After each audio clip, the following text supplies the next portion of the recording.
Okie dokie. So, hello everyone. MeNoHaxor here. It's been a while since I've posted anything, and I feel like I should give a small explanation why. The main reason was because at the beginning of the summer, I started a new job, and then I also was practicing a lot more for a Hearthstone tournament I was participating in because I got flown out to Shanghai for an international tournament there.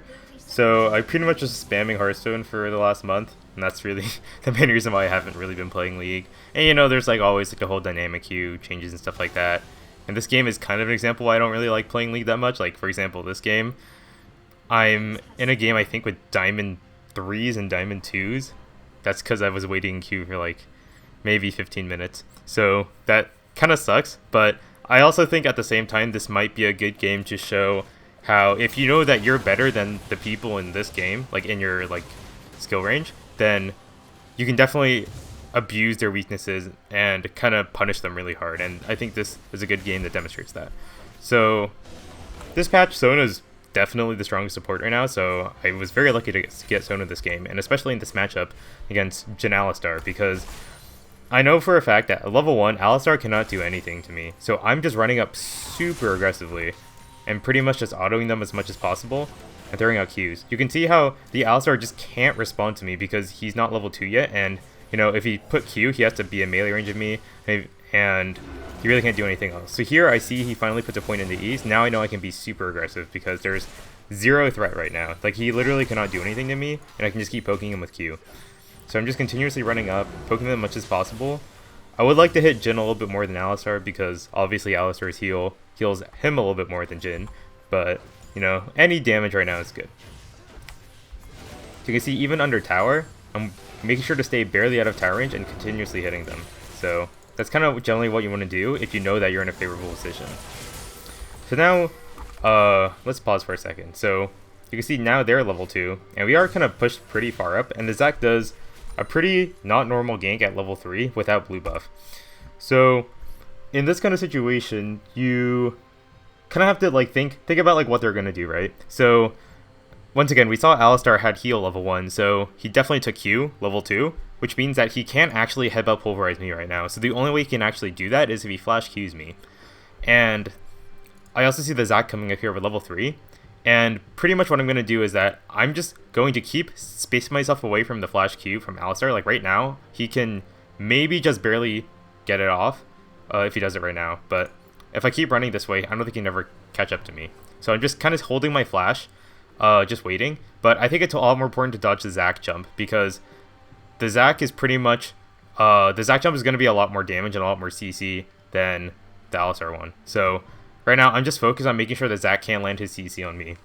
So we're going to keep walking. And note I'm not even exhausting or doing anything right now. I'm just being very, very patient. So you can see Ezreal's going to E first. And now I'm just going to keep on waiting. Because, like, once again, we can see the Zac charge up his jump before he does it. So we're just not going to flash or anything or panic. Just keeping very calm. Now I see the black spot right here. So I know he's anticipating my flash. So I'm just going to keep walking and not flash at all, and Ezreal's going to split upward, which is definitely the right decision on his part. So now this is actually quite good for us, because now Alistar can only choose to CC either me or the Ezreal, and not both. So since the Ezreal is still a little bit spaced farther away from me, like we're both walking away from each other, Alistar's finally going to go in for the flash Q. Now, I did get a little bit lucky here, because Jin did miss his root. But I ended up exhausting him just in case, so the root wouldn't even done that much anyways. I'm also going to shoot my empowered W onto him to make sure he doesn't do that much damage. And then I'm just going to keep running back right now because they are focusing me. So, also note throughout this entire fight, I've been eating a potion, which is very, very important. Like, you should always be eating potions or biscuits as soon as a fight starts because it gives you so much HP in the long run. You can see how long this fight is dragging on. So now they're focusing Ezreal, but now I'm just kiting back. Every time I walk back, I'm throwing out another auto just to maximize their damage. And now we can turn back, and that one last auto is going to kill the Zac with the cannon minion here. And now they have to turn back, and now we have a wave. Now Ezreal's going to go in for the flash Q auto. I get a first blood with my passive, and then Ezreal's going to take this kill on Zac. So that was just a 3v2 that we won against us. And that was mostly just because we were very patient with our spells. I've been poking them for so much at level 1 that they're already kind of low, and just making sure that we don't see it together, so that way they can't CC us both is pretty much the reason why we won this fight. So I'm going to go ahead and ward this, and now we're just looking to push and dive the Jhin because he's by himself, and Ezreal does have red buff. So I think I probably should have been running a bit more aggressively. I didn't expect the Ezreal to E in and do everything, but we did end up forcing the Jhin flash, and if I had perhaps maybe kept following the Ezreal instead of hitting the tower once, I could have maybe gone for a flash Q, but I'm not actually sure if that would have killed him. I really doubt it did. Maybe if I got off an auto too, but we'll see. I guess it's kind of hard to figure that out. Now we're going to go ahead and recall. We push the wave, not much for us to do now. So for my starting items, I had about 900 gold, maybe 1,000, so I went ahead and got the Frostfang and the Ruby Crystal. I opted for the Ruby Crystal over boots because I valued having the tankiness a lot more. I know Alistar most likely won't be able to get boots, so it's better for me just to become more tanky so they can't actually kill me. And I wanted Frostfang because I'm a bit more greedy, and I wanted more poke in this lane, especially since we're in a winning position. You can see that Ezreal is level 4, and the Jhin is level 2, and he has red buff. So you can see how just aggressive we're playing. Like, we're just running up, autoing them like crazy. They really can't respond. Like, Alistar did his headbutt pulverize on me, but I didn't even take much damage. Now I can heal back up, and he took way more damage than me. So this is just a very good position for us. And now we're just freezing the lane. The minion waves are pushing, so we're making sure not to auto the creeps too much. I'm making sure to only Q when I know I can hit both of them. And now you can see that Jhin is now forced to W to try to get last hits, and now the wave is slowly pushing towards us. So I went ahead and put a pink right here because I know that we're in such a big winning position right now that by pinking this bush, it gives us even more pressure because now they don't know if they're going to get ganked from the river here. And I also can give us some vision if the Zac is walking down here like he did before. So I'm going to try to ward this bush also just in case. But Alistar does have a pink. I'm going to poke him out a little bit. But at least now that the pink got used so I can clear that later on. Yeah, you can see like Jin's going to try to hit me, but it's really not going to be doing that much.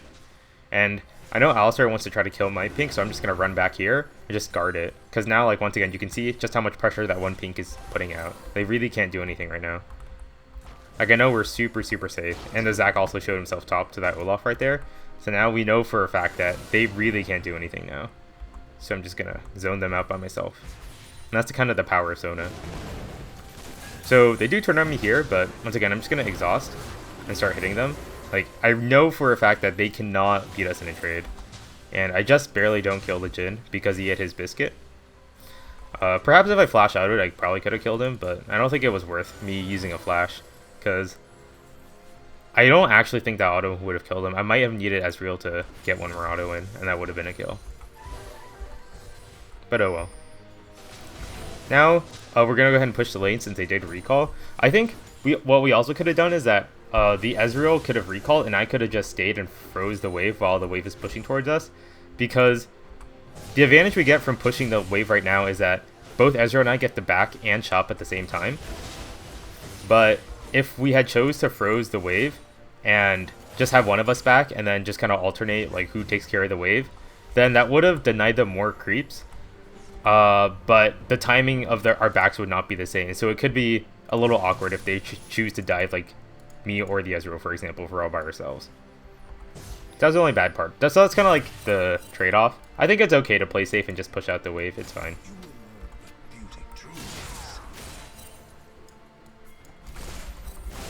And now once again, I'm just going to run up, hit them. I am going to get a little bit low, but I'm really not that concerned because once again, like, I'm pretty tanky. I run a really tanky rune page with armor quints and stuff like that, so I'm not very scared of them. That auto was a little scary, but I was eating a pot. I was pretty sure a Jhin like auto, even with the crit, was not going to kill me. I also know right now that Alistar has flash, so I know he is probably going to look to flash headbutt pulverize me, and I have my flash ready just in case for that situation. So I'm just kind of waiting for him to use his combo on Ezreal, and then now that he used it, I'm going to go back in. Now we're just going to poke him and turn around. Now, the Darius is going to try to flash E him, but the Alistar also flashes as well. So that was a good flash by both of them. So nothing really happened. We traded a lot of summoners, but I think that's okay. Because now I'm just going to get vision for us, put one word here, put that pink, and now we get this tower for free, which is really good. Because this pretty much opens up the map for us to roam around a lot. And now we can kind of take our advantage we built in this bot lane and move it to other lanes now. And that's really important. I think you should always do that whenever you're bot and you're winning. So I do see the Lux is here, so she is fighting against LeBlanc, so I'm going to try my best to change my pathing, run down as soon as possible to help her out. Olaf is going to come here too, and now you can see like everyone on our team is going to help collapse. So I see Olaf is distracting him now, so I'm going to try my best to get here as soon as possible. And he's going to bait, run all the way here, and then now this is literally the perfect setup for me to get a flash ult off. So it's on me to land it. So I go ahead and flash and immediately go ult, and I barely actually hit the ult on all three. I got quite lucky because I aimed about like here, like in the middle between the LeBlanc and the Zac. I was able to hit all three of them. So that was pretty lucky. And I think a lot of people seem to underestimate, like they seem to overestimate how wide Sona's ult range is when it's not actually that wide. It's just really long. So hitting multiple targets when they're kind of not on the same width is a little difficult. But I also like the Alistar too, which is kind of nice. Now we just turned that completely around. The LeBlanc has to go back, and now we just get tons of kills. So that was pretty good bait by Lux. We got 2 kills and the passive on Zac, so that was nice. Then LeBlanc is by herself. I'm just looking to try to poke her out as much as possible. I know for a fact that since I'm still running my really tanky setup, she can throw everything at me, and I know I'm not going to die. And I think it's okay to let her burn everything on me. Like here, she uses everything. And yeah, she didn't proc her E, but the E, there was no way that E was going to kill me. So that was pretty good, because now the LeBlanc is out of mana, and I was going to go back anyways. So I pretty much just forced the LeBlanc to head back a little bit earlier and deny her some farm. So I went ahead and bought the Lucidity boot. I think Lucidity or Mobility are fine. I like Lucidity a bit more on Sona because I feel like having more cooldown reduction her is pretty important, especially since she benefits so much from CDR. I think a lot more than movement speed. But I'm gonna try my best to, you know, throw out some spells. I don't have my ult, so I'm kind of useless, but I'm just kind of following my team around and stuff like that. Chilling out. Just following the Ezreal. Find a pink here, so I'll just kill it. Another interesting thing that I think a lot of people might not have noticed is that I don't have a point into E yet. That's because I think putting a point into E during the laning phase is really dumb. I think it's a lot better to put more points in Q and W while you're still in the lane, because that way it maximizes your combat stats and it lets you trade really well. Because putting a point in E literally doesn't do anything unless you want to proc your passive faster, which I don't think really matters in the lane.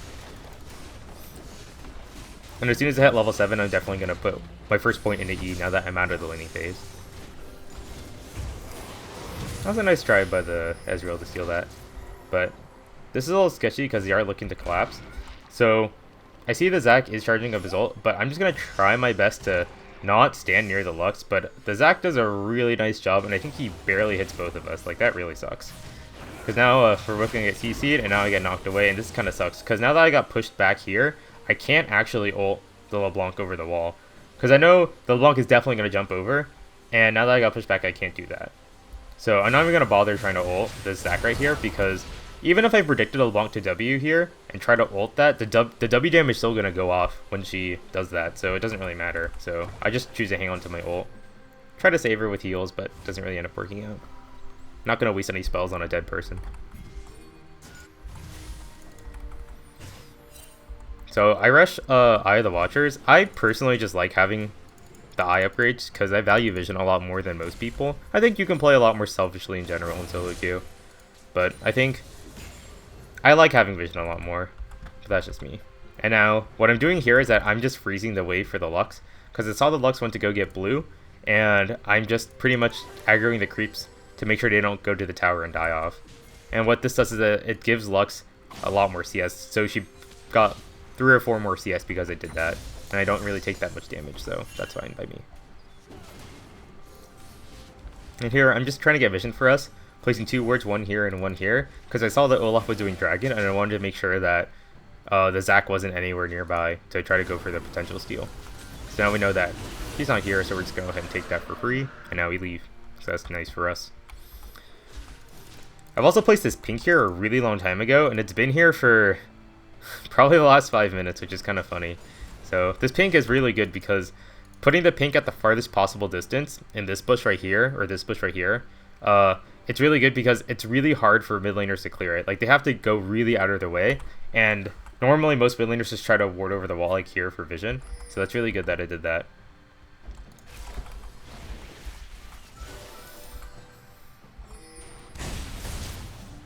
Anyways, I do see the LeBlanc and Alistar here. It's a little bit aggressive.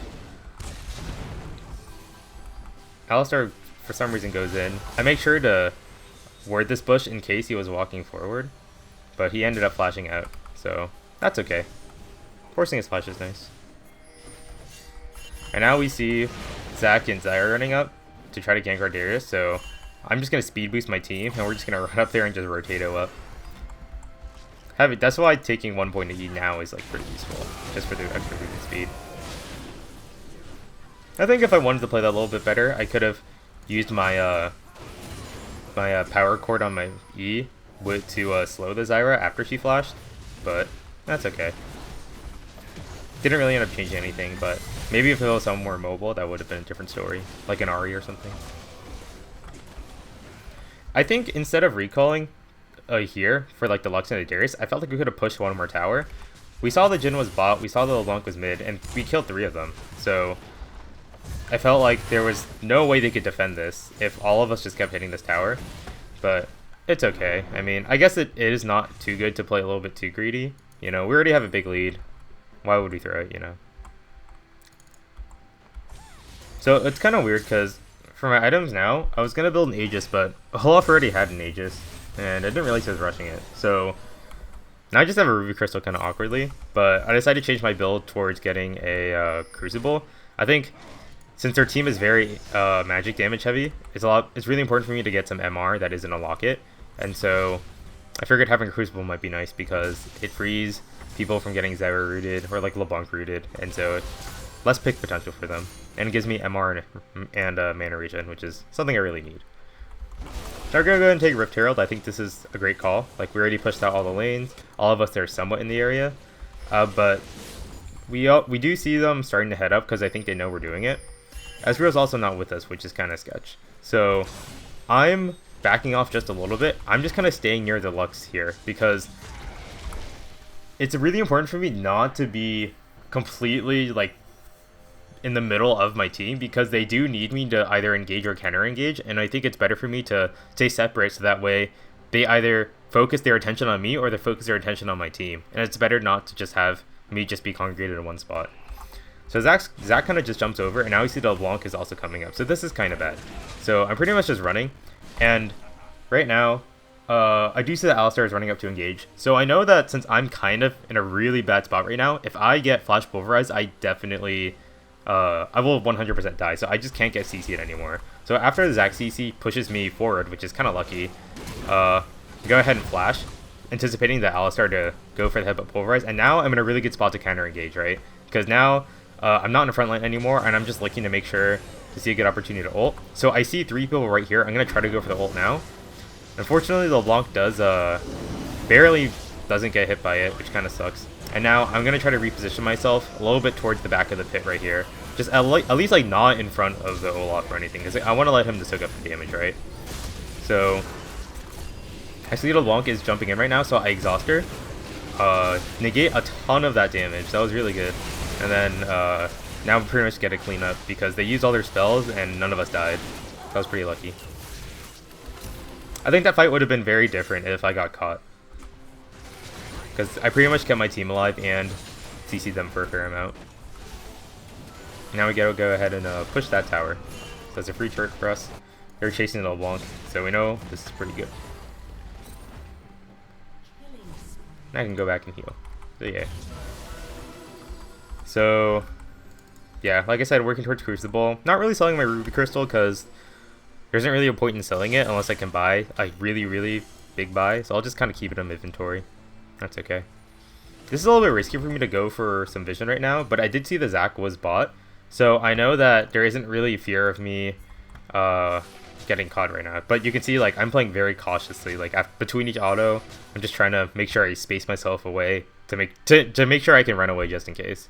And just keeping vision in their jungle is always nice, because the dragon is coming up in 30 seconds. So doing that in anticipation for that is pretty good if they're going to contest the dragon. We did see their blue just spawn, so we both try to put wards over here to try to steal it. Lux actually steals that blind, so that was actually pretty lucky on our part, that she was able to take away the blue buff from the LeBlanc.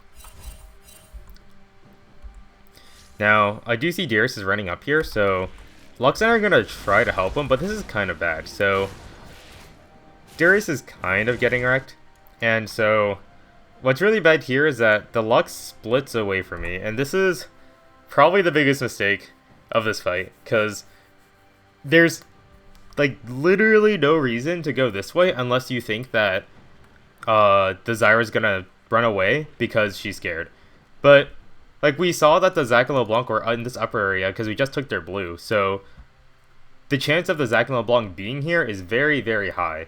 So I have absolutely no idea why you run this way, because like, if the Lux got there even slightly sooner than them, like, they would have just killed Lux immediately. But instead now, like, we're just really separated now. Like, Lux is just here not doing anything, and now it's just me and the Darius, and now we're just screwed, because now I just get CC'd and I just blow up and die. And now the Lux is here, she's gonna get caught, so this is just really bad. I mean, she's gonna keep running.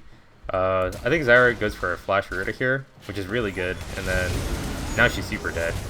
Now the Ezreal is gonna get caught, so this is just a really big disaster, and I think the 3v3 fight was actually going to be okay if both Lux and I were up here, because there's no way they would actually just jump on me if the Lux was there backing me up. So that was just, I guess, bad communication and just not really being together. We got a turret bot though, so I guess it's not the worst thing ever. Oh well.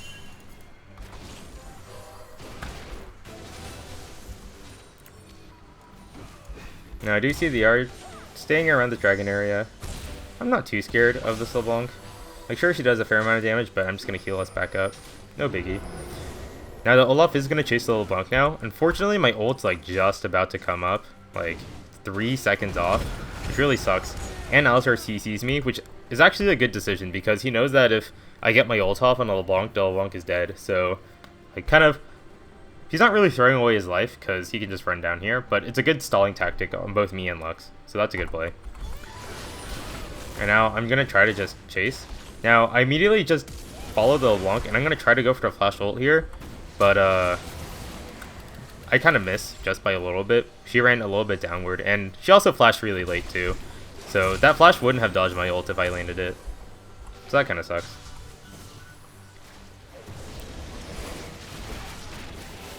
Now this is just kind of a chill fight. Not much to do here. Let's just run out. Cool. Yeah, free dragon. Everything is a-okay. We tried to set up a play here, but I think that's kind of dumb. Like, we do have a pink here, but I feel like it's probably warded somewhere, so I'm just gonna leave, because I think that's just a waste of time. Anyways, I built another idol because I'm looking to try to get a Ardent Sensor. I think Ardent Sensor is super good on Sona, and since my team already has a locket, there's no real need for me to get a locket, so this is probably the next best item. Anyways, I see that Olaf is kind of in danger, so I'm going to do my best to just heal him up and just get him out of here. But now I'm like, oh crap, this isn't good. No, I'm going to get CC'd by Alistar. I see the LeBlanc. She's going to throw everything on me, but I'm going to go ahead and actually Crucible. I did a really bad ult here. I think that was just being a fat finger. But disregarding the ult, the Crucible and the heals are enough to keep me alive. And now you can see that throughout this fight, like, I can't actually walk back in here because I know the LeBlanc is just going to wait for me. And the Alistar can't really go for me if I stand over on this side of the wall and just throw out my auras, like, across. So I'm just kind of spacing myself, being very patient. And then now that the fight's pretty much over, I'm just going to run in and help the Darius, get some heals off, which barely keeps him alive, and then going to start speeding up the Ezreal. Now we're just going to chase him down, put a ward over the wall just to make sure that Ezreal has enough vision for the Alistar in case he walks up, and then now we get we clean him up for an ace. So even though I did miss my ult, Uh, it was okay because the LeBlanc ended up using all her bursts on me, and having the Crucible did keep me alive, so that was quite nice. And having her not use the burst on Ezreal or Lux pretty much won us that fight. So I'm okay with soaking up that damage. And now we just take an inhibitor and leave. Another good thing to note is that every time you take an inhibitor, or any tower for that matter, you should always put down a ward afterwards, because having vision in their base is pretty nice, just to see what kind of movement they do. You can see now Ezreal's just so strong after an early lead. He's just crushing Jhin now. That's pretty nice. I'm pretty much free to do whatever I want.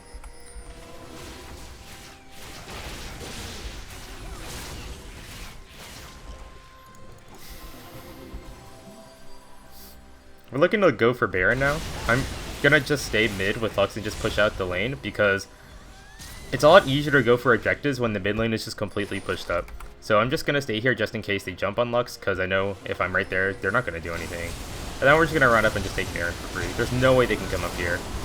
That was a pretty fast Baron with my auras. I know we just go ahead and fight them. Push, and potentially end the game.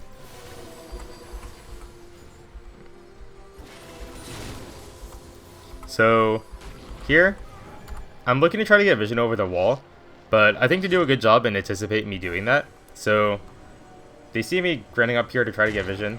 I do plop down one ward right before I get CC'd by Zac, then Alistar's gonna jump in, and then I'm just gonna get pretty much hammered.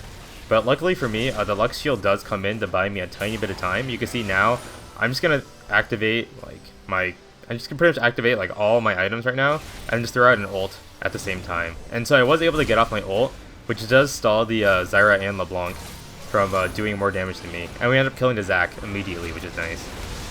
Unfortunately, I couldn't live that long to flash out of that Zyra ult damage, but I did end up burning a lot of their spells, so that's actually quite good. And I got off my ult, so that was really all I needed to do that fight. And we pretty much won just because, once again, they used everything on me, and then I also was able to get off my ult and actually hit people this time. And now they're pretty much screwed, because now they have Baron, or if my team members are here, and that's pretty much the game. So, I guess in conclusion, Sona is really strong right now just because they buffed her so much, and when you're in a really favorable lane matchup, like against an Alistar who can't really do anything in the first couple levels, applying that much pressure pretty much just snowballed our bot lane lead into counter ganking the 3 people here, and then just pushing mid, pushing top, and we pretty much just won the game off me and Ezreal being able to win that 2v3. So yeah, I guess that's how you snowball a lead as bot lane, and just obviously I did make mistakes this game, missing Sona ults or whatever, but in the grand scheme of things, it really, mistakes don't matter as much when you have a really big lead, and making sure that your laning phase is really good and applying a lot of pressure is pretty much the best way to win this game. And I think Sona's a really good champion at applying a lot of pressure because of her insane poke and heal, and she's also very, very good in team fighting now because her auras are such a short cooldown. So yeah, I think that's pretty much it for this commentary. Sorry once again for not posting in a very long time, but thanks for watching.